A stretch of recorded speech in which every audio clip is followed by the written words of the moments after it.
Sir sir आज पढ़ने का मन नहीं है सर, प्लीज सर। अच्छा, आज पढ़ने का मन नहीं है। शैतान हो गई हो तुम बहुत। यस सर, आज पढ़ने का मन नहीं है सर। हो अंडरवर्ल्ड में जिक्र आया राह के नाम का। सर तो पता ही है। सर कल मैंने ना आपको मार्केट में देखा था। अच्छा, कौन सी, वो सेक्टर 5 वाली?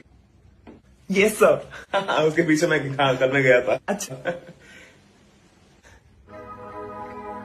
हो अंडरवर्ल्ड में जिक्र आया राह के नाम का।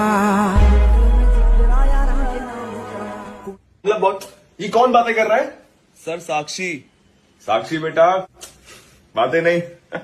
सर मैं बात नहीं कर रही थी सर, शिवम मुझसे पेन मांग रहा था। हो अंडरवर्ल्ड में जिक्र आया राह के नाम का। सबने लिख लिया? मैं